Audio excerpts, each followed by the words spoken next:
Hello, my name is Dave Emery, and this is For the Record program number 668, titled Sedition. This is being recorded on April 5th of the year 2009. Before I get into the broadcast itself, please use the website. 2 weeks ago, I finished converting all of the old files from the old web format to the new web format. Now got a huge, much more user-friendly website with all kinds of printed information, including a mini library of old, long out-of-print anti-fascist books, and everything I've done, all of my old archive shows, the AFA shows, formerly RFA, the miscellaneous archive shows, the Guns of November about the assassination of President Kennedy, the lectures, as well as all the For the Record shows and vast numbers of program descriptions. A world of information is now available at spitfirelist.com. Please use it. It's basically my entire life's work, plus a lot of other stuff, some other people's entire lives' work, and it's all available for download for free. The only investment you need to make is one of time. And let me tell you, things are getting late it is very late in the day. Things are proceeding in a very interesting fashion. Sort of Lewis and Carroll fashion in one light, and Hitler Mussolini fashion in another, or fashion with an Fascion spelling. The title Sedition alludes to movements which are basically in their essence treason, although many of these in the spirit of a book called The Patriotic Traitors by a guy named David Littlejohn about various fascists in various countries other than Japan, Italy, and Germany that betrayed their countries in the name of patriotism. And there's a lot of that going on now. And what we're going to be talking about in this program concerns calls for outright secession from the United States and or rebellion.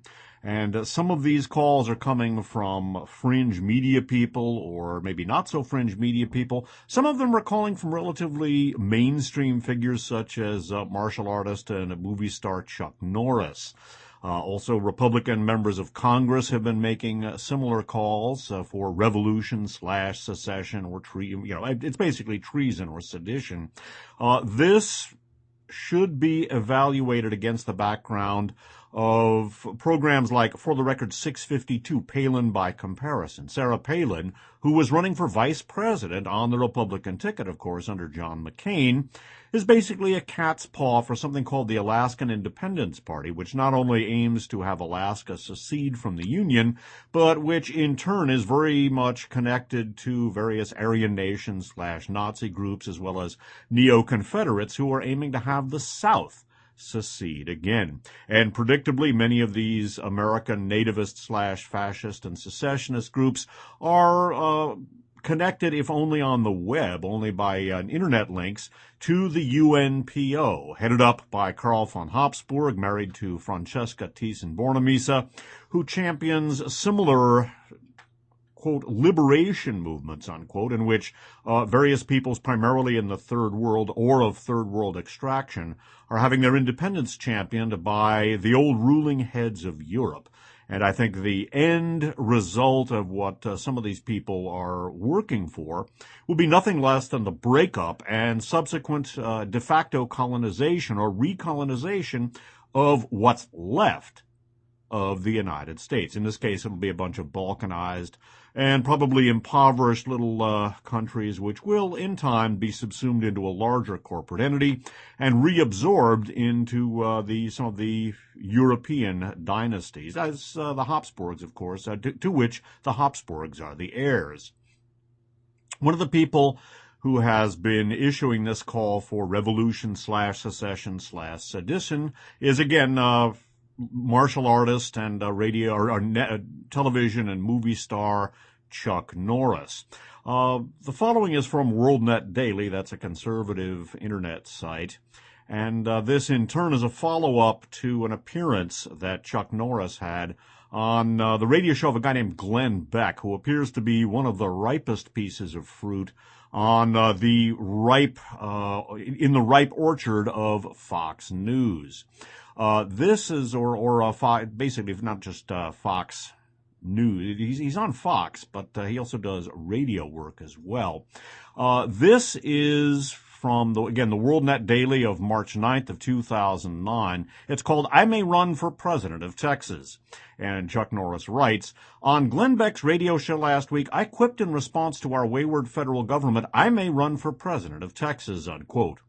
That need may be a reality sooner than we think. If not me, someone someday may again be running for president of the Lone Star State, if the State of the Union continues to turn into the enemy of the state.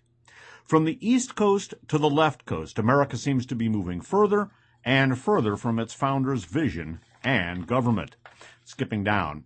"When I appeared on Glenn Beck's radio show, he told me that someone had asked him, 'Do you really believe that there's going to be trouble in the future?' And he answered, 'If this country starts to spiral out of control and Mexico melts down or whatever, if it really starts to spiral out of control before America allows a country to become a totalitarian country,' skipping down, 'Americans won't stand for it.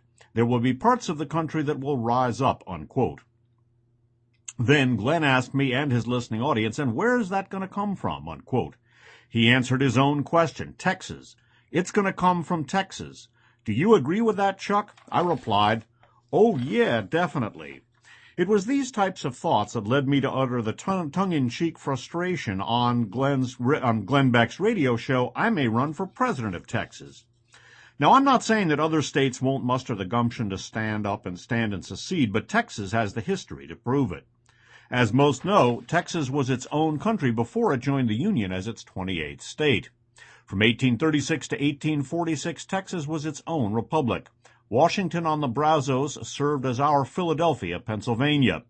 It was there on March 2, 1836, where a band of patriots forged the Texas Declaration of Independence. And skipping down, for those losing hope and others wanting to rekindle the patriotic fires of early America, I encourage you to join Fox News' Glenn Beck, me, and millions of people across the country in the live telecast, "We Surround Them," unquote, on Friday afternoon, March 13th. Thousands of cell groups will be united around the country in solidarity over the concerns of our nation. You can host or attend a viewing party by going to Glenn's website. My wife, Gina, and I will be hosting one from our Texas ranch in which we've invited many family members, friends, and law enforcement to join us. It's our way of saying we're united, we're tired of the corruption, and we're not going to take it anymore, unquote. Well, there are aspects of the general spirit there that I would agree with. It's basically trying to resist the tide of the destruction of America is what I've been working on for the last 30 years or so. Of course, Texas is the state in which President Kennedy was assassinated, and that was a fascist coup d'etat. I would also note that I suspect that some of this, not all of it necessarily, maybe not even most of it, but a nice chunk of this is between the lines the fact that we now have an African American as President of the United States, plus Barack Obama is inheriting the legacy of a bankrupt America. The Bush family, as I have stated many times, and there are many broadcasts dealing with this, are, in my considered opinion, a cat's paw within the United States, a fifth column for an underground Reich, literally a Third Reich gone underground, and perpetuated using the consummate economic power that they derived not only from the world wars, but from the international cartel system, which was forged and formalized at the end of the First World War. The Bush family were inextricably linked with the Thyssen industrial empire, and Francesca Thyssen-Bornemisza is, of course, the wife of Karl von Habsburg, head of the UNPO, that's looking to break up larger countries such as the United States and Russia and China. And ultimately, they will become subservient to those broken up larger countries will become subservient to an underground Reich and a resurgent European monarchical regime, so to speak. The Thyssen Empire is one of the main focal points, one of the main epicenters, I should say, of the underground Reich and the Bormann Capital Network. And the Bush II administration, in my considered opinion, basically was in charge with destroying the United States. And they did a pretty good job. The United States economy is now a basket case. There are many things I think have yet to be determined. I have puzzled over where the derivatives and a lot of these various financial instruments, who thought them up and how. And I still don't have the answer, but I'll tell you, whoever thought of it either deliberately intended to ruin the country and much of the rest of the world as well, and I suspect that was the case, or basically that they had their head stuck so far up their rear end that they couldn't tell a dirt road from a chicken with lips. But as far as I can tell, I don't understand a lot of those derivatives and some of these things, and it looks to me like the emperor's new finance, frankly, and I suspect that a lot of the people who engaged in this sort of activity didn't understand them as well. But with September 11th used to becloud people's minds, and the evidence of complicity on the part of the Bush administration with the Muslim Brotherhood and Underground Reich executioners of that plot is overwhelming. The United States was basically beggared under George Bush. I think that's what, although Bush himself, I think, is nothing but a figurehead, that's what his administration was charged with doing. And I think, in retrospect, as far as the Bush administration and ruining America goes, mission accomplished. They did it. And now we've got the likes of Chuck Norris or Sarah Palin and her Alaskan Independence Party working with the UNPO to further the destruction and then perhaps pick up the pieces, or however many pieces are left. The sort of call that Chuck Norris engaged in is by no means limited to showbiz people. By the way, before leaving Chuck Norris, note his use of the term cells. One of the tactics of sort of populist/fascist groups and white supremacist groups in this country is the concept of leaderless resistance. And that comes from former David Duke Klan assistant Don Black. And he is the fellow who runs the Stormfront website, and we'll talk about that later in the broadcast. But the idea of leaderless resistance is to put together a fascist/white supremacist populist movement to effect armed resistance, but however, doing so in small cells to make infiltration by opponents, including and especially government/law enforcement opponents, difficult to impossible.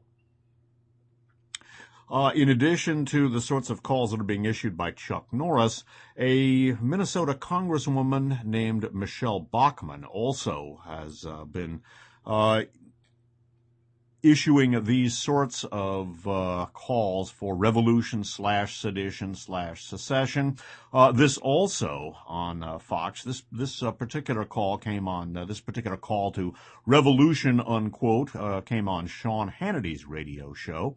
And this particular web posting, and the full URL will be in the description for this program, comes from is by Eric Clayfold. It's from Talking Point's memo website of March 27th, 2009. And Bachmann blasts Obama's economic Marxism and calls for orderly revolution, unquote, to save freedom. And Eric Clayfold writes, wow, just plain wow. This past Wednesday, Representative Michelle Bachmann, Republican of Minnesota, appeared on Sean Hannity's radio show and sharply reiterated her calls for revolution in America, warning against the imminent dangers of tyranny under Barack Obama. We are headed down the lane of economic Marxism, unquote, said Bachmann. More quickly, Sean, than anyone could have possibly imagined. It's difficult for us to even keep up with it day to day, unquote. Yeah, no doubt. That's Marxism, all right. Marxism from people like Citigroup and people like Lawrence Summers and Robert Rubin and others. The left has been criticizing Barack Obama for being too cozy with Wall Street, and elements like Bachmann are talking about Marxism. Problem with one of the many problems with people like Michelle Bachmann, she would know a real Marxist if one came up and bit her on a Republican behind. But I certainly would not. I think Obama's doing a pretty good job, considering that his task is impossible. There are a number of things he's done with which I disagree very strongly, but I would not want to be in his shoes. But he's got the left accusing him of being a tool of Wall Street, and the right calling him a Marxist. And sooner or later it's going to come out of being a tool of the Jews. Watch that one. Reminds me of one of the last scenes in the movie Cabaret, where in the rooming house that the Michael York character is staying, fellow's reading the Völkischer Beobachter, the official Nazi party paper, and his wife says, I don't understand. How can the Jews be both communists and bankers at the same time? And he says, simple. If they don't get us one way, they'll get us the other. unquote. No doubt. And continuing with the analysis here, resuming a little bit with what we were just talking about, we are headed down the lane of economic Marxism, said Bachman, more quickly, Sean, than anyone could have possibly imagined. It's difficult for us to even keep up with it day to day, unquote. And then came this. At this point, the American people, it's like Thomas Jefferson said, a revolution every now and then is a good thing. We are at the point, Sean, of revolution, and by that, what I mean an orderly revolution where the people of this country wake up, get up, and make a decision this is not going to happen on their watch. It won't be our children and grandchildren that are in debt. It is we who are in debt. We who will be bankrupting this country inside of 10 years if we don't get a grip. And we can't let the Democrats achieve their ends any longer. Quote, if Tim Geithner is successful under President Obama and they move us to an international currency, unquote, Bachman warned. Parenthetically, they've made no such attempt to do that. But, again, Michelle Bachman is not exactly the most sophisticated of analysts. Beginning again, if Tim Geithner is successful under President Obama and they move us to an international currency, Bachman warned, then we have no hope of standing on our own as a sovereign nation with our own economic system. It's over. We can't do that, unquote. Bachman also declared, economics works equally in any country. Where freedom is tried, the people rejoice, but where tyranny is enforced upon the people, as Barack Obama is doing, the people suffer and mourn. And there was this exchange. Bachman, right now I'm a member of Congress and I believe that my job here is to be a foreign correspondent reporting from enemy lines. And people need to understand this isn't a game. This isn't just a political talk show that's happening right now. This is our very freedom, and we have 230 years, a continuous link of freedom that every generation has ceded to the next generation. This may be the time when that link breaks, and I'm going to do everything I can, I know you are, to make sure that we keep that link secure. We cannot allow that link to break because, as Reagan said, America is the last great hope of mankind. Where do we go? Interrupting here briefly, of course, the United States was the world's greatest creditor nation from the end of World War I right on up to the end of Jimmy Carter's term, but Ronald Reagan promptly tripled the national debt in 8 years, and by the time George H.W. Bush was finished office, it was almost 5 times as high. It was George H.W. Bush who chaired the Vice President's Task Force on Financial Regulation that paved the way for the savings and loan collapse and rip-off, something that the Stanford Law Review, the bill for which the Stanford Law Review at roughly $1.4 trillion. It's really interesting and grotesque to watch people like Michelle Bachman and the other Republicans, who are basically the ones who executed this thing by rolling back the regulatory provisions of the New Deal. There were some Democrats involved as well, but this is basically a Republican show, watching her complaining about what she has already helped to do. And Hannity then goes on to say, the last great hope of man on this earth, and they go on in this vein, and Hannity says, you are not overstating this case, Congresswoman, and you don't need to apologize for it. And as a matter of fact, it's refreshing. And I can tell you all around this country, on 535 of the best radio stations in this country, people are saying, amen, hallelujah, where have you been? Well, I think where she has been is sticking her head about as far up her expletive deleted as she possibly could. And it's one of the reasons why people can make these sorts of claims. And certainly there is going to be a financial reckoning in the future, but that was all but assured when George Bush undertook to wreck the train, which he most assuredly did. You notice you didn't hear Michelle Bachman or Chuck Norris or any of these people complaining about what George W. Bush did, and he basically engineered this entire situation. And Barack Obama's attempted to do what he can to pick up the pieces. We're in uncharted territory. Paul Krugman of the New York Times thinks that some of the federal bailout programs should be even more vigorous and that not enough is going to be done, although he takes serious issue, as does Joseph Stiglitz, with the attempt at purchasing the toxic assets. We're in uncharted territory, folks. I would not past a point attempt to evaluate this, but what I can tell you is what I warned you about in, for the record, 412 or 413. I think it was 413. The engineer intends to wreck the train. Maybe it was 412, but it was done in June of 2003, and by God, in For the Record program 651, I noted that, yep, the engineer has wrecked the train.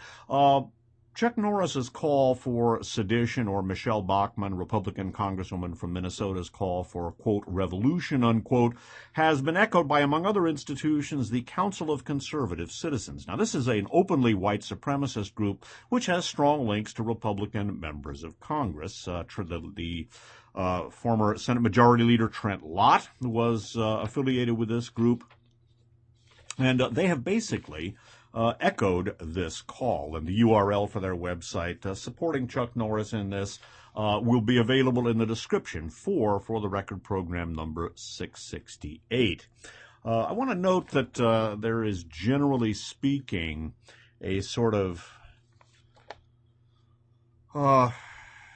a nutty sort of populist movement that is playing into this. One of the interesting things about the coming of fascism here, the overt grassroots fascism in the United States, is that many of the people who are actually spear carriers and banner carriers for fascism are representing themselves as anti-fascist. One of the groups that has been quite successful in this regard are elements of the tax protest movement, such as the Posse Comitatus and related institutions. They're part of the Aryan nations milieu, and their contention is that you don't have to pay taxes and that it is unconstitutional to do so, et cetera, et cetera. Of course, taking a look at how that's going to play into the current economic landscape, if they enjoy any measure of success, that's just going to bankrupt the country that much faster and get the job done that much faster. Among the sort of grassroots populist fascist milieu, I would note that the September 11th, quote, truth movement, unquote, the ultimate oxymoron, has, to a large extent, it evolved into a fascist movement. And by that, I'm not talking about the serious researchers, the John Loftuses, the Rita Katzes, people like Daniel Hopsiker, people like Stephen Emerson, people like yours truly. But the people who are talking about the controlled demolition of the World Trade Center, the cruise missile hit the Pentagon, and usually that gets spun around. It was the Jews, yeah?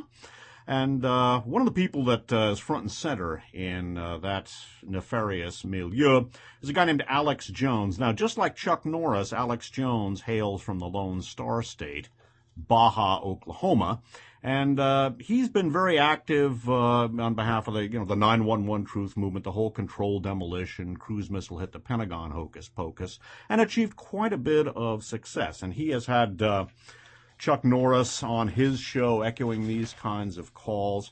And one of the things that I want to note is that some of the 911 truthers have also hooked up with elements of the tax protest / fascist, sort of populist fascist movement. There was a group that was recently arrested in Nevada, and I'm going to have the full URL. We're running low on time here, so that I'm not going to get a chance to go into this to the extent that I'd like. But they call themselves the Lawmen, and their contention is that they are the true law, and they cite something called British Admiralty law, and they go on from there. They contend that the world is being run by a global Jewish cabal working for Satan, et cetera, et cetera, et cetera. Watch out for a lot of these tax protest groups and the sovereign movement. Two of the videos that the sovereign movement, again, basically a populist fascist movement, have been circulating. One is called Zeitgeist, and another is called Freedom to Fascism. Both are basically fascist movies. Some of the information in them is accurate, but sooner or later it gets spun to, so Jews, yeah, and we don't have to pay taxes. Zeitgeist figures, among others, national executives of the John Birch Society, Anthony Hilder, who crops up in connection with the investigation of the assassination of Robert Kennedy.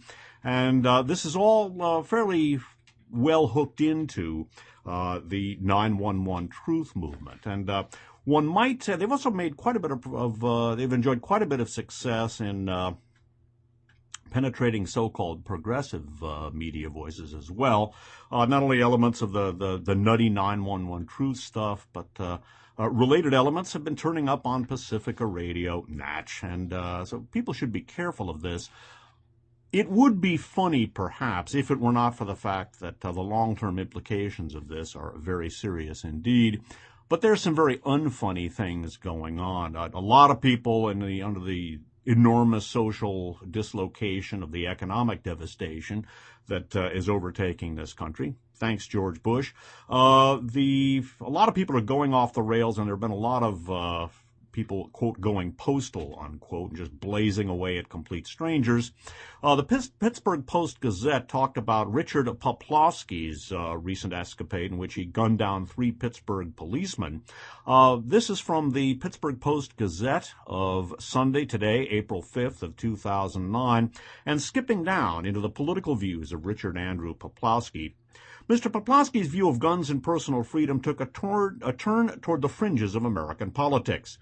With Mr. Perkovich, he appeared to share a belief that the government was controlled by unseen forces, that troops were being shipped home from the Mideast to police the citizenry here, and that, you guessed it, Jews secretly ran the country. Quote, "We recently discovered that 30 states had declared sovereignty," said Mr. Perkovich, who lives in Lawrenceville. One of his concerns was why were these major events in America not being reported to the public? Believing most media were covering up important events, Mr. Poplawski turned to a far-right conspiracy website run by Alex Jones, a self-described documentarian with roots going back to the extremist militia movement of the early 1990s. Around the same time, he joined Florida-based Stormfront, which has long been a clearinghouse website for far-right groups. That's run, by the way, by the aforementioned Don Black. He posted photographs of his tattoo and eagles spread across his chest. "I was considering getting life runes on the outside of my calves," he wrote. Life runes are a common symbol among white supremacists, notably followers of the National Alliance, a neo-Nazi group linked to an array of violent organizations. And by the way, Robert Whitaker, an associate of the National Alliance, helped to vet the security clearances for Ronald Reagan's administrations. And continuing and concluding this article, for some time now, there has been a pretty good connection between being sucked into this conspiracy world and propagating violence, unquote, said Heidi Byrick, director of research at the Southern Poverty Law Center and an expert on political extremists. She called Mr. Poplawski's act, quote, a classic example of what happens when you start buying all this conspiracy stuff, unquote. Well, that last little bit, courtesy of Heidi Byrick, just really sort of tops the taco here. One of the reasons I hate the term conspiracy theorist and refer to myself as an anti-fascist researcher is that elements like the Southern Poverty Law Center, who've done some very good work, unfortunately lump serious research in with the Alex Joneses and their ilk. And the end result is that people who are aware of the fact that, yes, the major media do cover up events, and yes, there are very important things of which people are not informed, and then basically they simply wind up being spear carriers for the status quo. And in case you hadn't noticed it, the status quo just ain't working. In conclusion, please use the website.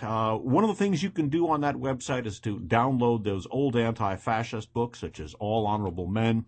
And you can read about how our current sorry state of affairs was being prepared decades ago, even before the conclusion of World War II.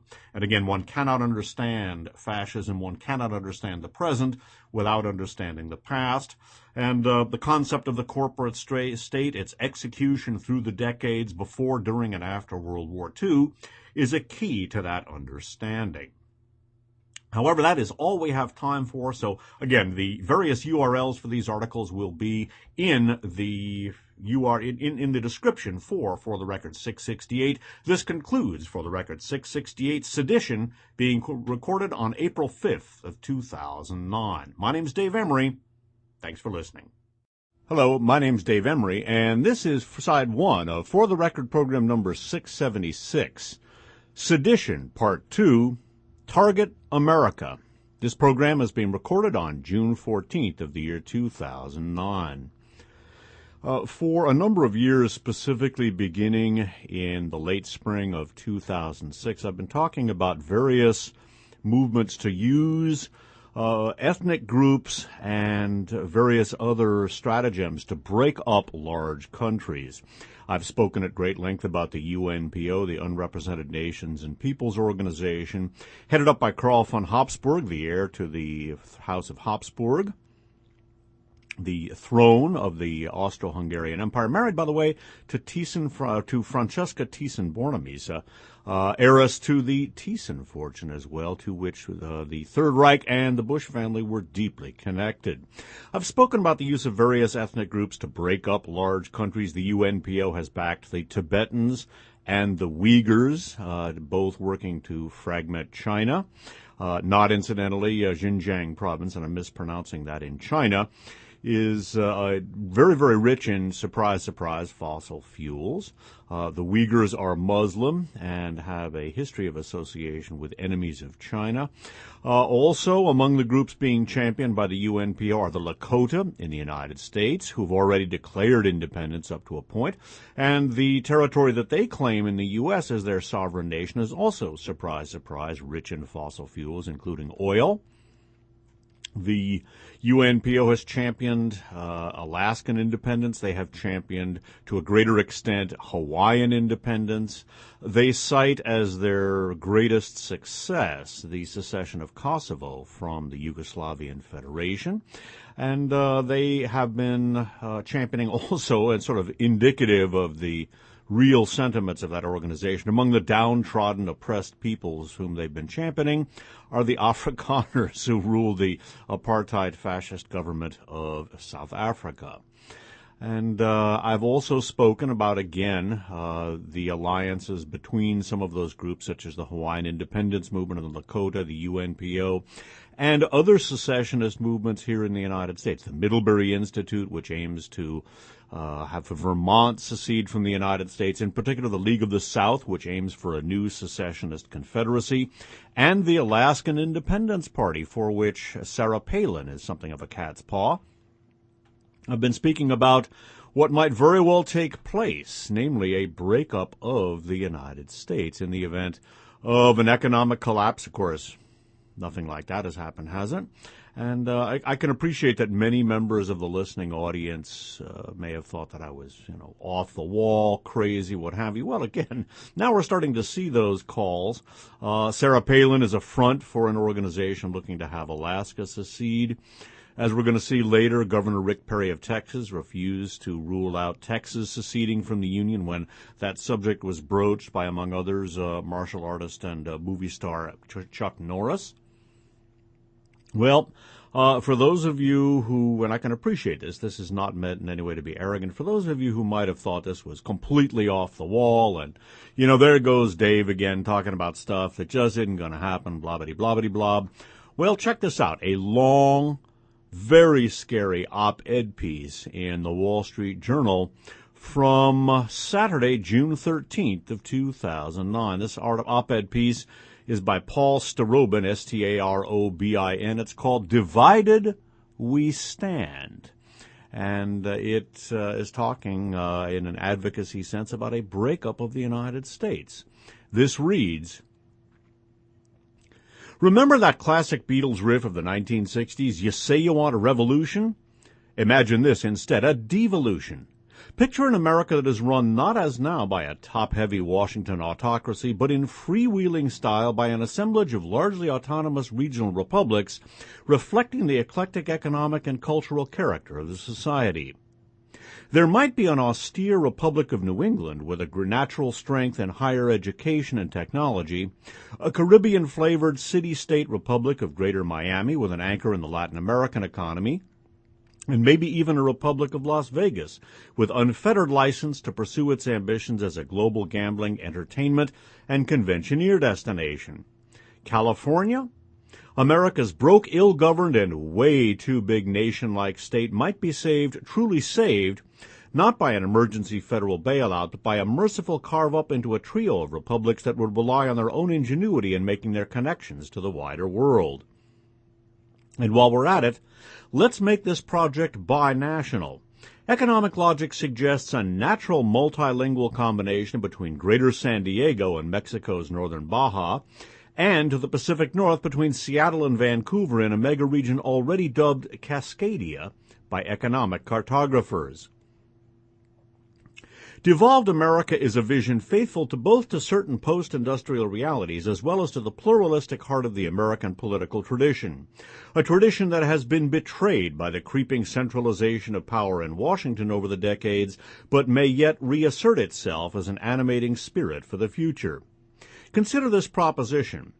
America of the 21st century, propelled by currents of modernity that tend to favor the little over the big, may trace a long circle back to the original small government ideas of the American experiment.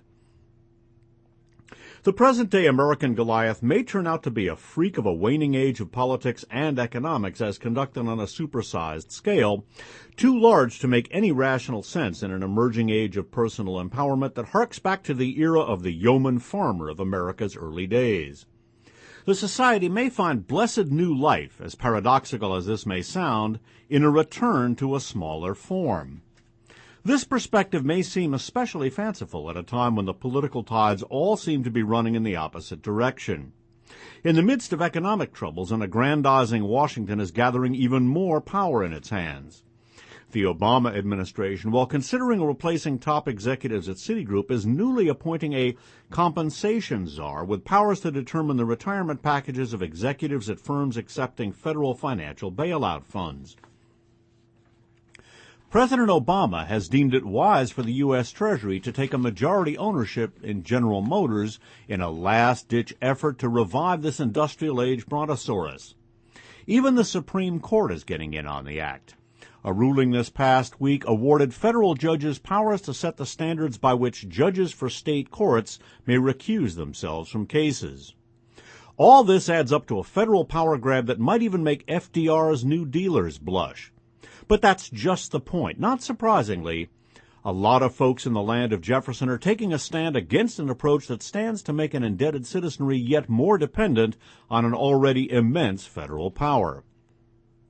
The backlash, already underway, is a prime stimulus for a neo-secessionist movement, the most extreme manifestation of a broader push for some form of devolution.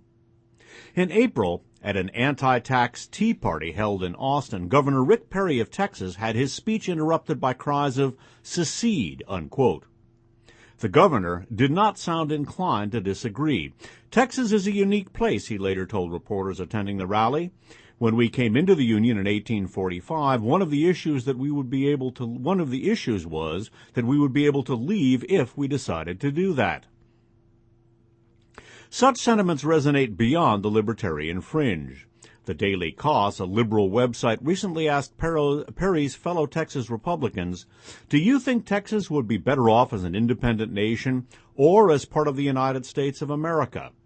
It was an even split, 48% for the U.S., 48% for a sovereign Texas, 4% not sure. Amongst all Texans, more than a third, 35%, said an independent Texas would be better. The Texas nationalist movement claims that over 250,000 Texans have signed a form affirming the organization's goal of a Texas nation. Secessionist feelings also percolate in Alaska, where Todd Palin, husband of Governor Sarah Palin, was once a registered member of the Alaska Independence Party. But it is not as if the right has a lock on this issue. Vermont, the seat of one of the most vibrant secessionist movements, is among the country's most politically liberal places. Vermonters are especially upset about imperial America's foreign excursions in hazardous places like Iraq. The philosophical tie that binds these otherwise odd bedfellows is belief in the birthright of Americans to run their own affairs free from centralized control. Their hallowed parchment is Jefferson's Declaration of Independence on behalf of the original 13 British colonies, penned in 1776, 11 years before the framers of the Constitution gathered for their convention in Philadelphia. The right of secession precedes the Constitution. The United States was born out of secession, unquote. Daniel Miller, leader of the Texas nationalist movement, put it to me. Take that, King Obama. Today's devolutionists of all stripes can trace their pedigree to the anti-federalists, unquote, who opposed the compact that came out of Philadelphia as a bad bargain that gave too much power to the center at the expense of the limbs. Some of America's most vigorous and learned minds were in the anti-federalist camp. Their ranks included Virginia's Patrick Henry of "Give me liberty or give me death" renown. The sainted Jefferson, who was serving as a diplomat in Paris during the convention, is these days claimed by secessionists as a kindred anti-federal spirit, even if he did go on to serve 2 terms as president. The Anti-Federalists lost their battle, but history in certain respects has redeemed their vision, for they anticipated how many Americans have come to feel about their nation's seat of federal power. Quote, "This city and the government of it must indubitably take their tone from the character of the men who, from the nature of its situation and institution, must collect there," unquote, the Anti-Federalist pamphleteer known only as the Federal Farmer wrote. Again quoting, "If we expect it will have any sincere attachments to simple and frugal republicanism, to that liberty and mild government which is dear to the laborious part of a free people, we most assuredly deceive ourselves," unquote. In the mid-19th century, the anti-federalist impulse took a dark turn, attaching itself to the cause of the Confederacy, which was formed by the unilateral secession of 13 southern states over the bloody issue of slavery. Lincoln had no choice but to go to war to preserve the Union, and ever since anti-federalism in almost any guise has had to defend itself from the charge of being anti-modern and indeed retrograde. But nearly a century and a half has passed since Johnny Rebel whooped for the last time. Slavery is dead, and so too is the large-scale industrial economy that the Yankees embraced as their path to victory over the South and to global prosperity. The model lasted a long time, to be sure, surviving all the way through the New Deal and the first several decades of the post-World War II era, coming a cropper at the tail end of the 1960s, just as the economist John Kenneth Galbraith was holding out, quote, "the new industrial state," unquote, the master-planned economy as a seemingly permanent condition of modern life. Not quite. In a globalized economy transformed by technological innovations hatched by happily unguided entrepreneurs, history seems to be driving one nail after another into the coffin of the big, which is why the Obama planners and their ilk, even if they now ride high, may be doomed to fail. No one anymore expects the best ideas to come from the biggest actors in the economy, so should anyone expect the best thinking to be done by the whales of the political world? A notable prophet for a coming age of smallness was the diplomat and historian George Kennan, a steward of the American century with an uncanny ability to see past the seemingly frozen geopolitical arrangements of the day. Kennan, or actually I believe most people pronounce this Kennan, K-E-N-N-N, K-E-N-N-A-N. Kennan always believed that Soviet power would, quote, "run its course," unquote, as he predicted back in 1951, just as the Cold War was getting underway, and again shortly after the Soviet Union collapsed. He suggested that a similar fate might await the United States. America has become a, quote, "monster country," unquote, affected by a swollen bureaucracy and the hubris of inordinate size, unquote, he wrote in his 1993 book, Around the Cragged Hill, A Personal and Political Philosophy. Things might work better, he suggested, if the nation was, quote, "decentralized into something like a dozen constituent republics, absorbing not only the powers of the existing states, but a considerable part of those of the present federal establishment," unquote. Kennan's genius was to foresee that matters might take on an organic, a bottom-up life of their own, especially in a society as dynamic and creative as America. His spirit, the spirit of an anti-federalist modernist, can be glimpsed in an intriguing, quote, "mega-region," unquote, initiative encompassing greater San Diego County, next door Imperial County, and to the immediate south of the U.S. border, northern Baja, Mexico. Elected officials representing all 3 participating areas recently unveiled Cali Baja, a binational mega-region, as the, quote, "international marketing brand," unquote, for the project. The idea is to create a global economic powerhouse by combining San Diego's proven abilities in scientific research and development with Imperial County's abundance of inexpensive land and availability of water rights, and northern Baja's manufacturing base, low labor costs, and ability to supply the San Diego area with electricity during peak use terms. Bilingualism, too, is a key, with the aim for all children on both sides of the border to be fluent in both English and Spanish. The project director is Christina Loon, a Kansas native historian and former staffer on the National Security Council in Ronald Reagan's White House in the mid-1980s. Contemporary America as a unit of big governance may be too big. Even the perpetually troubled state of California may be too big, as she told me by way of saying that the political and economic future may belong to the megaregions of the planet. Her conviction is that large systems tend not to endure, quote, they break apart, there's chaos, and at some point, new things form, she said. The notion that small is better and even inevitable no doubt has some flavor of romance, even amounting to a kind of modern secular faith, girded by a raft of multidisciplinary literature that may or may not be relevant. Loon takes her philosophical, by the way, that's spelled L-U-H-N, not L-O-O-N, although that does suggest itself.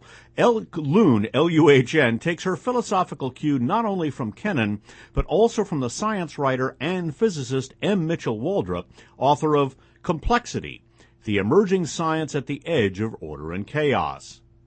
Even for the hard-edged secessionist crowd, with their rapt attentiveness to America's roots, popular texts in the future trend genre mingle in their minds with the yellowed scrolls of the Anti-Federalists. The cornerstone of my thought, Daniel Miller of the Texas Nationalist Movement told me, is John Naisbitt's 1995 bestseller Global Paradox, which celebrates the entrepreneurial ethos in posting that, quote, the bigger the world economy, the more powerful its smallest players, unquote. More convincingly, the proposition that small trumps big is passing tests in real-life political and economic laboratories. For example, the U.S. ranked 8th in a survey of global innovation leadership released in March by the Boston Consulting Group and the National Association of Manufacturers, with top rankings dominated by small countries led by the city-state Republic of Singapore. The Thunderbird School of Global Management, based in Arizona, has called Singapore, quote, the most future-oriented country in the world, unquote. Historians can point to the spectacularly inventive city-states of Renaissance Italy as an example of the small truly making the beautiful. How, though, to get from big to small? Secessionists like Texas Miller pledge a commitment to peaceful methods. History suggests skepticism on this score. Even the American Republic was born in a violent revolution.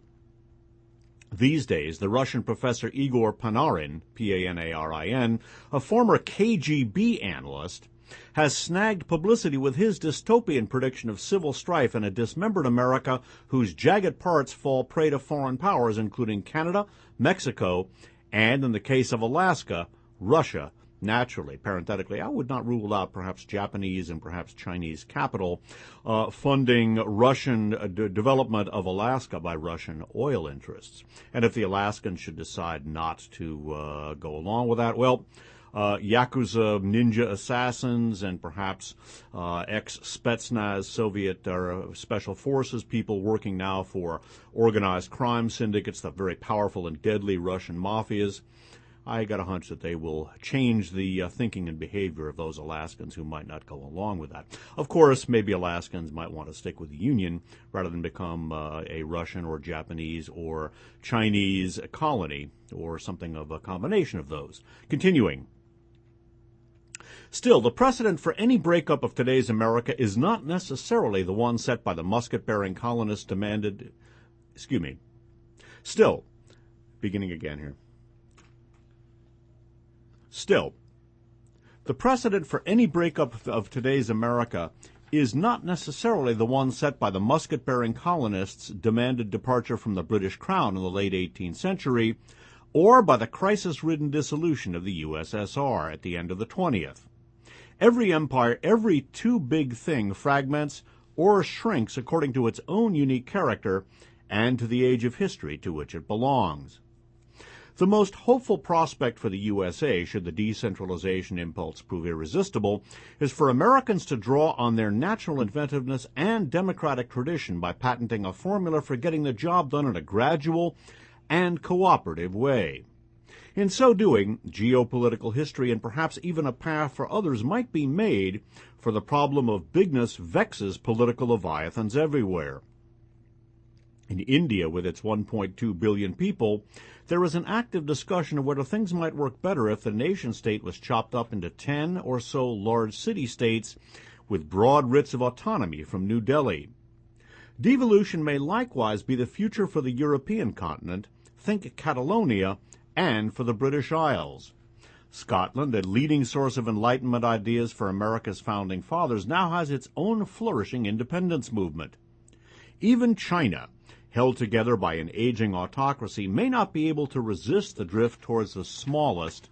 So why not America as the global leader of a devolution? America's return to its origins, to its type, could turn out to be an act of creative political destruction with, quote, "we the people," unquote, the better for it. Well, there is so much to think about there that to comment on. Let's start here, since we're talking about California. Big old country, it's sort of a state, but it is kind of a country. It isn't working because Californians haven't made it work. They passed Proposition 13 in the late 70s. That's now bankrupting the state. It's interesting to see a former Reagan staffer proposing a confederation of parts of greater San Diego with Baja California. They're saying, well, Imperial County has the water. If you know anything about California, Imperial County gets its water from Northern California, and there's a lot of strife over exactly that. Plus, that comes at the expense, the tremendous expense of much of the ecology up here.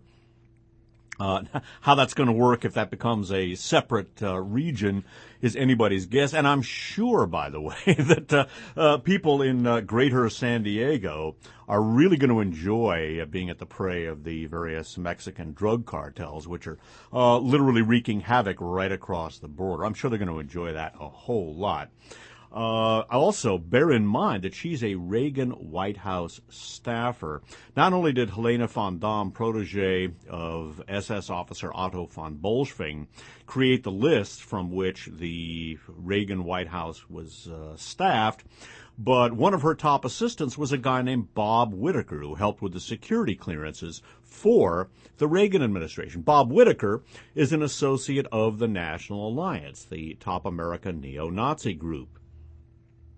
I would note that the National Alliance's publishing arm, National Vanguard Books, is the publisher of the Turner Diaries and the publisher for Serpent's Walk, which perhaps we'll have time to touch on later.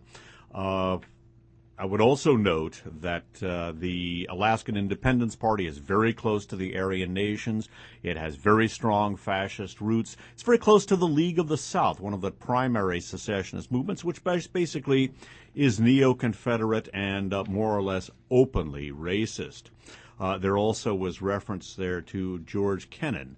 He not only was the architect of much of America's Cold War policy, but George Kennan is also a very, very interesting individual with an utterly reactionary, anti-modernist view of the world.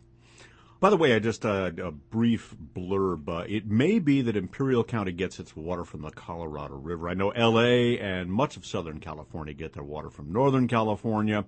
Perhaps Imperial County gets its water from the Colorado. In any event, they don't get it. They don't have their own bloody water. They get it from other parts of the United States. Also, think about this, folks. Suppose something happens like Katrina happens to New Orleans. Who's going to rebuild New Orleans? Or who's going to rebuild the Midwest after the New Madrid fault? Who's going to rebuild California after the big ones strike here? Also, who's going to provide unemployment insurance or Social Security or Medicare? I mean, there's so many things that haven't been thought through. But then, Americans don't think through a whole lot of things here. There is a fabulous new book, by the way, about Afghanistan. We're going to be talking about this. It's called Afghanistan's Untold Story by Paul Fitzgerald and Elizabeth Gould. I'm going to be doing some interviews with the authors. And by the way, people who want to find out about Afghanistan should read this book. It's very short, readable, very, very good, very in-depth, well researched and annotated. But they have this little piece in here about George Kennan. Again, the guy who thinks it'd be great to break up America. In the spring of 2005, Cold War architect George Kennan died at the age of 101.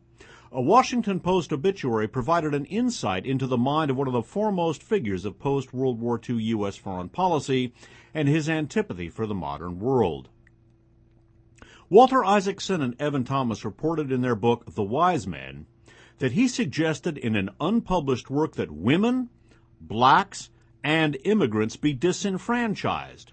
He deplored the automobile, computers, commercialism, environmental degradation, and other manifestations of modern life. He loathed popular American culture. In his memoirs, he described himself as a guest of one's time and not a member of its household. I certainly do not enjoy environmental degradation or commercialism, but again, this guy is a complete anti-modernist, an antediluvian thinker of the worst sort, and last but certainly not least, a bigot. And when you dig into these various secessionist movements, you find that basically they are fascistic and, to a large extent, staffed by bigots. Something to think about, too, in many of the books, or many of the programs, I should say, in which I've accessed information from the book Serpent's Walk.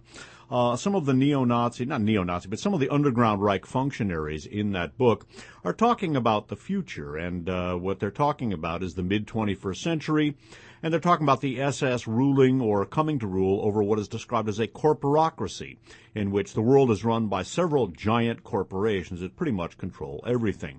Well, if the world is broken up into little city-states, then the giant corporations are going to rule without opposition. And also Singapore. Singapore is not a place you want to be, folks. That place is totalitarian with a capital T, and you break wind in public in Singapore, you get hung by your heels. I mean, not literally necessarily, but it is a brutal, authoritarian little city-state, and it isn't any place you would want to find yourselves. It's funny to contemplate people from Vermont and the Middlebury Institute down in Singapore, folks. Let me tell you, they would rethink their thing in a heck of a hurry. But we're going to talk some more about this, and again, probably due to the limits of time, I'm not going to be able to recoup all of the information about secessionism, but various programs about the UNPO, for the record 550, 652, Palin by comparison, various programs about going native go into this at considerable length. Please use the Spitfire website, www.spitfirelist.com, the best source for information of this kind. And for those of you who don't like what's going on, there's a page to click on in order to support the work that I'm doing. And if you don't like what's going on, there's no better way to resist it than to support the work that I'm doing. And my name's Dave Emery. This concludes Side 1 of For the Record program number 676, Sedition, Part 2, Target America. This is being recorded on June 14th of 2009. My name is Dave Emery. Thanks for listening. Hello, my name is Dave Emery, and this is Side 2 of For the Record program number 676, Sedition, Part 2, Target America. This program is being recorded on June 14th of the year 2009. We spent almost all of Side 1 reading from a stunning op-ed piece in the Wall Street Journal, of all papers, which basically advocates breaking up America into a number of smaller countries and doing something very similar to other large countries as well. This is a stratagem that we've been exploring for several years now in conjunction with the UNPO and various secessionist movements in the United States, white supremacist and otherwise. I refer listeners to those many broadcasts, for the record 550, 652, the Going Native series, and others. It was a stunning piece, and as I noted in the course of Side 1, it will enable large corporations to basically rule the world, and it would leave these smaller entities largely to the mercy of the elements as well. Also, don't expect Social Security or pensions from any sort of government job you might have held, or the military or whatever, because there won't be any more U.S., and I think that's exactly what they want. By way of sort of getting back into the issue of destroying America by way of paving the way for a globalized version of the corporate state. Note, as I've said so many times in conjunction with the book Martin Bormann, Nazi in Exile, that the German core corporations are run by the Underground Reich, and whereas our corporations are basically pretty much like prostitutes, they whore themselves to whoever can pay the price. The German corporations work like the divisions of an army. In the early part of this decade, when Mannesmann, formerly a heavy industrial company gone into telecommunications, was bought out in a hostile buyout by a British firm, other German corporations rallied around that. You don't see that in the United States. One of the people whose, quote, wisdom, unquote, was cited by the author of that stunning op-ed piece, again, an op-ed piece, a long one in the Wall Street Journal, basically advocating the breakup of the United States. One of the people cited was a woman named Luhn, L-U-H-N, a former Reagan White House staffer or National Security Council staffer. It should not be surprising to see somebody of that ilk. Again, the Reagan administration was, in my considered opinion, a front for the Underground Reich, as is the GOP. It's an entire branch of the Republican Party with its roots firmly mired in the Third Reich. And I've talked about Helena von Dahm, who picked the lists of personnel from the Reagan administration. She's a protege of Otto von Bolschwing. We're going to review very briefly one of her top assistants from the website of the National Alliance. It's an interview with, basically, they had a shortwave radio show called American Dissident Voices. It used to be hosted by a guy named Kevin Strom. He got busted on some sort of kiddie porn charge, I think. I don't know what the disposition of the case was ultimately, but he interviewed Bob Whitaker on July 3rd, 2004, and Strom asks him, "So you're a Reagan administration appointee. What's the story behind that?" Bob Whitaker: "I was special assistant to the director of the Office of Personnel Management in charge of security clearances, staffing, and that sort of thing." It's a stunning thing. Again, I was special assistant to the director of the Office of Personnel Management in charge of security clearances, staffing, and that sort of thing. That from Bob Whitaker. And by the way, one of the many, many myths that a lot of people hold about neo-Nazis and fascist elements is that they're a bunch of rednecks wearing Confederate flag belt buckles with beer bellies hanging over them. Not true at all. Bob Whitaker's a highly intelligent fellow and a very accomplished one. I don't agree with his views, but he is no dummy at all. He's an extremely bright guy. And he was basically, it would appear there, assistant to Helena von Dahm. And the roots of these things, the seeds that were planted in the Reagan White House, are sprouting all over. As I'm speaking on June 14th of 2009, one of the stories dominating the news this past week was James von Brunn, an elderly fellow who shot up the Holocaust Museum killing a guard. From the Fox News website, an article, "Holocaust Museum shooting suspect had been growing more hateful and desperate." This from Thursday, June 11th of 2009, skipping down. Todd Blodgett, a former White House aide to President Ronald Reagan, who later became affiliated with extremist groups, said he spent a lot of time with von Brunn in the 1990s and early 2000s. Von Brunn is obsessed with Jewish people, Blodgett told the Post. He had equal contempt for both Jews and blacks, but if he had to pick one group to wipe out, he'd always say it would be Jews. Von Brunn went so far as to say he fought on the wrong side of World War II, according to Blodgett. Blodgett, by the way, for a while headed up Resistance Records, a Nazi skinhead music label. Did that for the Liberty Lobby. Later, Resistance Records was bought out by the National Alliance. And an associate of the National Alliance is Bob Whitaker, who helped to vet security clearances for the Reagan White House. So it's not surprising to see people like the redoubtable Ms. Luhn coming from the Reagan White House. But again, if you take all of the large countries and break them up, there will be no power capable of resisting major multinational corporate power, and that's kind of the idea. One of the books published by National Vanguard Books, in addition to Turner Diaries, is, of course, Serpent's Walk. That's a book that we've dealt with at considerable length over the years on For the Record. Reading now from Serpent's Walk, from the back cover, The book assumes that Hitler's warrior elite, the SS, didn't give up their struggle for a white world when they lost the Second World War. Instead, their survivors went underground and adopted some of the tactics of their enemies. They began building their economic muscle and buying into the opinion-forming media. A century after the war, they are ready to challenge the Democrats and Jews for the hearts and minds of white Americans who have begun to have their fill of government-enforced multiculturalism and, quote, equality, unquote.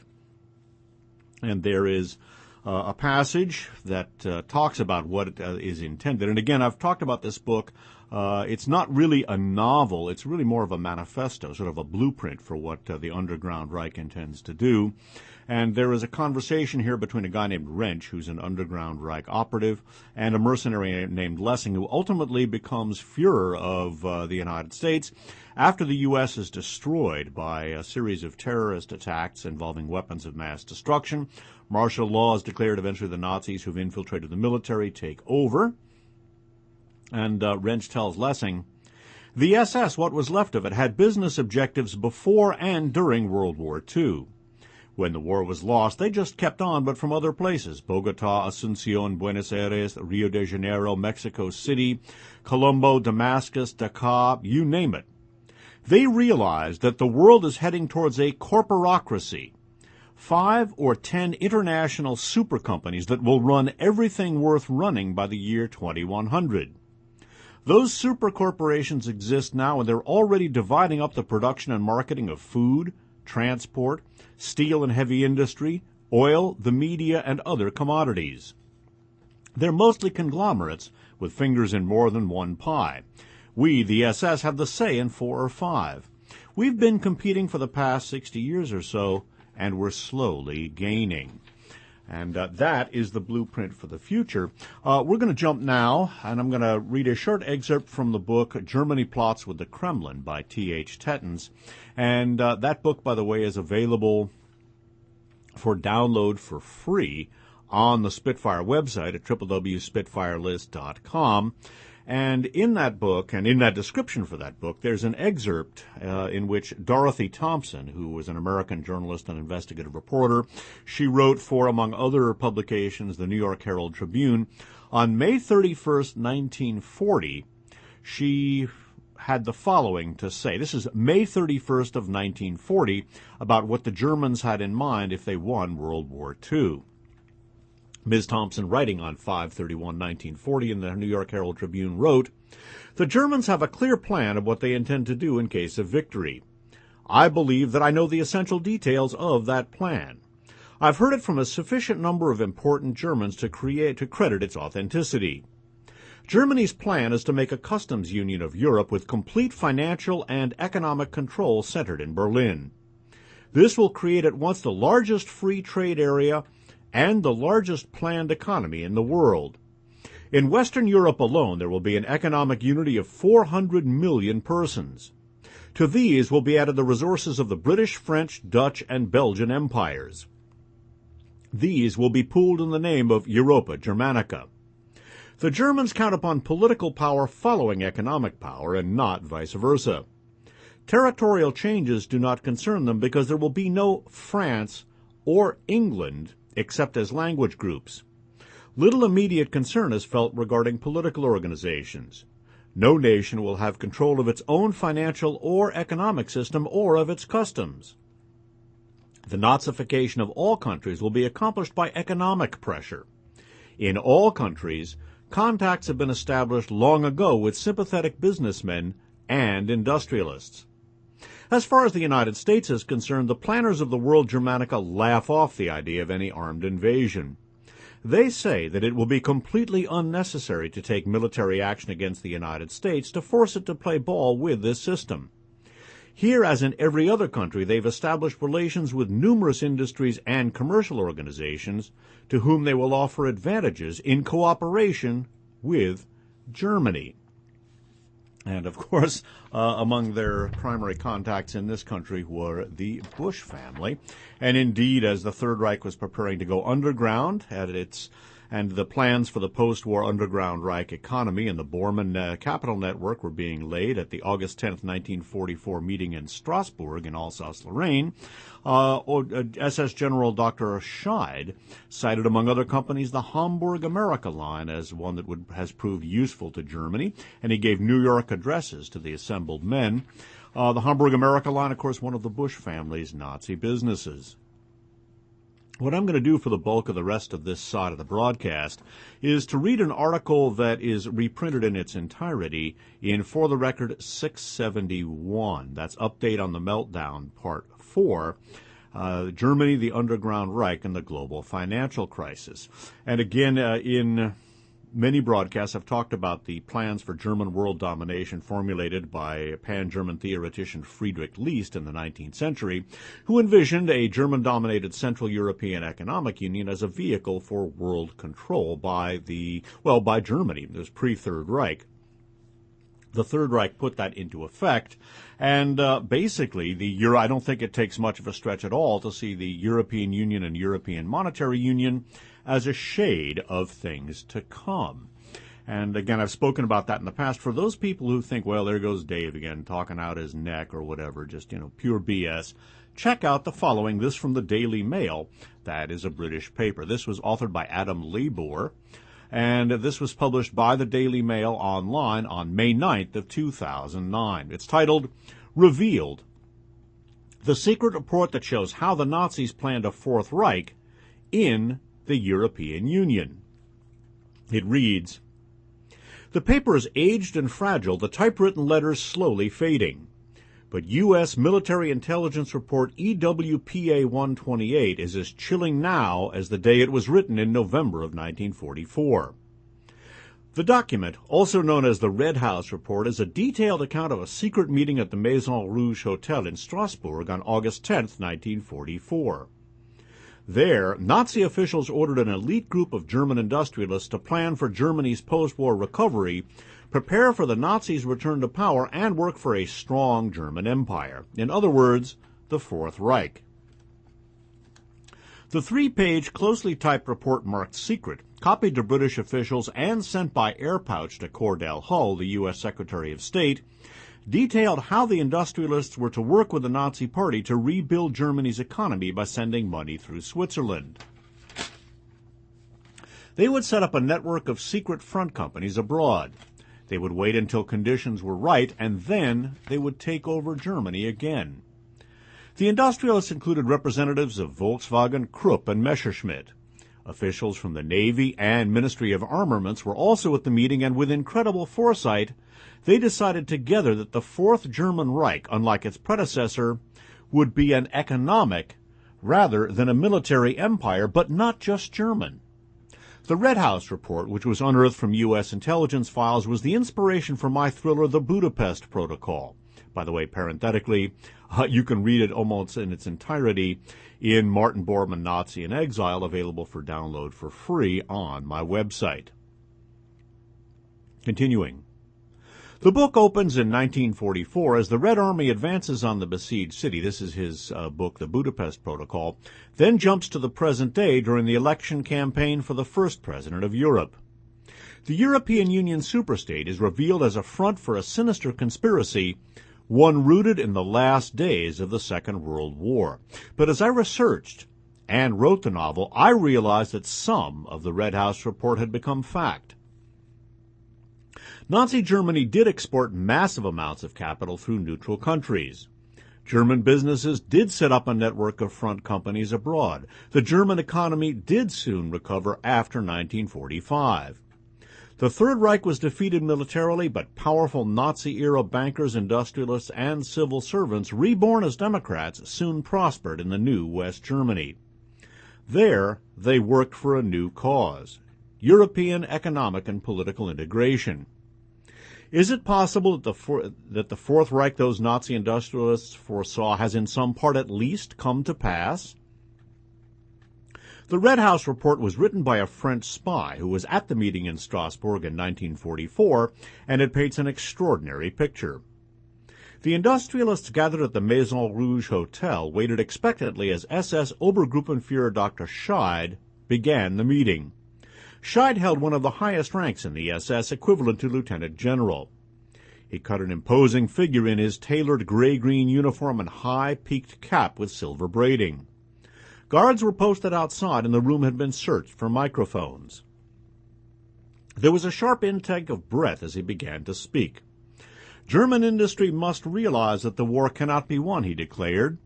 It must take steps in preparation for a post-war commercial campaign, unquote. Such defeatist talk was treasonous, enough to earn a visit to the Gestapo cellars, followed by a one-way trip to a concentration camp. But Scheid had been given special license to speak the truth. The future of the Reich was at stake. He ordered the industrialists to, quote, make contacts and alliances with foreign firms, but this must be done individually and without attracting any suspicion. The industrialists were to borrow substantial sums from foreign countries after the war. They were especially to exploit the finances of those German firms that had already been used as fronts for economic penetration abroad, said Scheid, citing the American partners of the steel giant Krupp as well as Zeiss, Leica, and the Hamburg America Line Shipping Company, parenthetically one of the Bush family Nazi businesses. Continuing. But as most of the industrialists left the meeting, a handful were beckoned into another, smaller meeting presided over by Dr. Bosse of the Armaments Ministry. There were secrets to be shared with the elite of the elite. Bosse explained how even though the Nazi Party had informed the industrialists that the war was lost, resistance against the Allies would continue until a guarantee of German unity could be obtained. He then laid out the secret three-stage strategy for the Fourth Reich. In Stage 1, the industrialists were to prepare themselves to finance the Nazi Party, which would be forced to go underground as a maquis, unquote, using the term for the French resistance. Stage 2 would see the government allocating large sums to German industrialists to establish a, quote, secure post-war foundation in foreign countries, unquote, while again quoting, existing financial reserves must be placed at the disposal of the party so that a strong German empire can be created after the defeat. In Stage 3, German businesses would set up a sleeper network of agents abroad through front companies, which were to be covers for military research and intelligence until the Nazis returned to power. The existence of these is to be known only by very few people in each industry and by chiefs of the Nazi Party, Bosse announced. Each office will have a liaison agent within the party. As soon as the party becomes strong enough to reestablish its control over Germany, the industrialists will be paid for their effort and cooperation by concessions and orders, unquote. The exported funds were to be channeled through two banks in Zurich or via agencies in Switzerland which bought property in Switzerland for German concerns for a 5% commission. The Nazis had been covertly sending funds through neutral countries for years. Swiss banks, in particular the Swiss National Bank, accepted gold looted from the treasuries of Nazi-occupied countries. They accepted assets and property titles taken from Jewish businessmen in Germany and occupied countries and supplied the foreign currency that the Nazis needed to buy vital war materials. Swiss economic collaboration with the Nazis had been closely monitored by Allied intelligence. The Red House report's author notes, previously, exports of capital by German industrialists to neutral countries had to be accomplished rather surreptitiously and by means of special influence. Now the Nazi Party stands behind the industrialists and urges them to save themselves by getting funds outside Germany and at the same time advance the party's plans for its post-war operations. The order to export foreign capital was technically illegal in Nazi Germany, but by the summer of 1944 the law did not matter. More than 2 months after D-Day, the Nazis were being squeezed by the Allies from the West and the Soviets from the East. Hitler had been badly wounded in an assassination attempt. The Nazi leadership was nervous, fractious, and quarreling. During the war years, the SS had built up a gigantic economic empire based on plunder and murder, and they planned to keep it. A meeting such as that at the Maison Rouge would need the protection of the SS, according to Dr. Adam Tooze of Cambridge University, author of Wages of Destruction, The Making and Breaking of the Nazi Economy.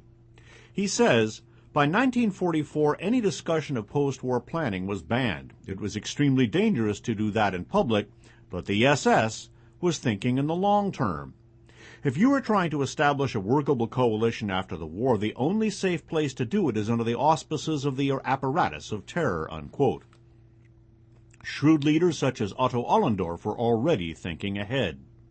As commander of Einsatzgruppe D, which operated on the Eastern Front between 1941 and 1942, Ollendorf was responsible for the murder of 90,000 men, women, and children.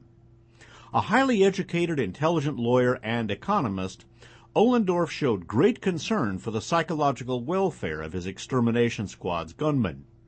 He ordered that several of them should fire simultaneously at their victims so as to avoid any feelings of personal responsibility. By the winter of 1943, he was transferred to the Ministry of Economics. Ollendorf's ostensible job was focusing on export trade, but his real priority was preserving the SS's massive pan-European economic empire for after Germany's defeat. Ollendorf, who was later hanged at Nuremberg, took particular interest in the work of a German economist called Ludwig Erhard. Erhard had written a lengthy manuscript on the transition to a post-war economy after Germany's defeat. This was dangerous, especially as his name had been mentioned in connection with resistance groups. But Ollendorf, who was also chief of the SD, the Nazi Domestic Security Service, protected Erhard as he agreed with his views on establishing the post-war German economy. Ollendorf himself was protected by Heinrich Himmler, the chief of the SS. Ollendorf and Erhard feared a bout of hyperinflation such as the one that had destroyed the German economy in the 1920s. Such a catastrophe would render the SS's economic empire almost worthless. The two men agreed that the post-war priority was rapid monetary stabilization through a stable currency unit, but they realized this would have to be enforced by a friendly occupying power, as no post-war German state would have enough legitimacy to introduce a currency that would have any value. That unit would become the Deutschmark, which was introduced in 1948. It was an astonishing success, and it kick-started the German economy. With a stable currency, Germany was once again an attractive trading partner. The German industrial conglomerates could rapidly rebuild their economic empires across Europe. War had been extraordinarily profitable for the German economy, and by 1948, despite 6 years of conflict, Allied bombing, and post-war reparations payments, the capital stock of assets such as equipment and buildings was larger than in 1936, thanks mainly to the armaments boom. Erhard pondered how German industry could expand its reach across the shattered European continent. The answer was through supranationalism, the voluntary surrender of national sovereignty to an international body. Germany and France were the drivers behind the European Coal and Steel Community, or ECSC, the precursor to the European Union. The ECSC was the first supranational organization established in April of 1951 by 6 European states. It created a common market for coal and steel, which it regulated. This set a vital precedent for the steady erosion of national sovereignty, a process that continues to this day. But before the common market could be set up, the Nazi industrialists had to be pardoned and Nazi bankers and officials reintegrated. In 1957, John J. McCloy, the American High Commissioner for Germany, issued an amnesty for industrialists convicted of crimes. The two most powerful Nazi industrialists, Alfred Krupp of Krupp Industries, and Friedrich Flick, whose Flick Group eventually owned a 40% stake in Daimler-Benz, were released from prison after serving barely 3 years. Krupp and Flick had been central figures in the Nazi economy. Their companies used slave laborers like cattle to be worked to death. The Krupp Company soon became one of Europe's leading industrial combines. And it goes on to talk about the rehabilitation of many other Nazi industrialists, including bankers like Hermann Abs and others. And skipping down into this article, it talks about I.G. Farben. During the war, the company had financed Ludwig Erhard's research. After the war, 24 I.G. Farben executives were indicted for war crimes over Auschwitz III, but only 12 of the 24 were found guilty and sentenced to prison terms ranging from 1.5 to 8 years. I.G. Farben got away with mass murder.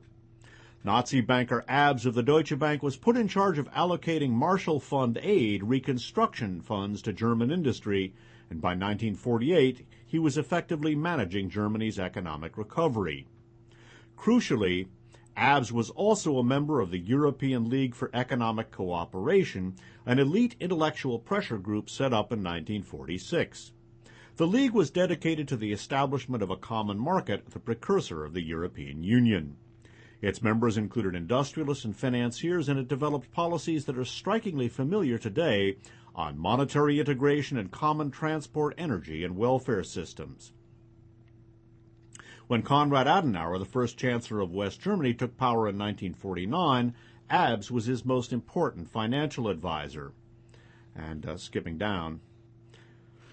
Like Abs, Ludwig Erhard flourished in post-war Germany. Adenauer made Erhard Germany's first post-war economics minister. In 1963, Erhard, protege of SS officer and war criminal Otto Ollendorf, succeeded Adenauer as chancellor for 3 years. But the German economic miracle, so vital to the idea of a new Europe, was built on mass murder. Skipping down again. Next month, 27 European Union member states vote in the biggest transnational election in history. Europe now enjoys peace and stability. Germany is a democracy, once again home to a substantial Jewish community. The Holocaust is seared into national memory. But the Red House report is a bridge from a sunny present to a dark past. Joseph Goebbels, Hitler's propaganda chief, once said, "In 50 years' time, nobody will think of nation-states." Unquote. For now, the nation-state endures, but these 3 typewritten pages are a reminder that today's drive towards a European federal state is inexorably tangled up with the plans of the SS and German industrialists for a Fourth Reich, an economic rather than a military imperium, or, as it was put in Serpent's Walk, a corporocracy. And so stay tuned as we see if America does indeed break up. We said that what's good for General Motors is good for America. GM's breaking up. What do you think? This concludes For the Record program number 676, Sedition Part 2, Target America. This is being recorded on June 14th of 2009. My name is Dave Emery. Thanks for listening.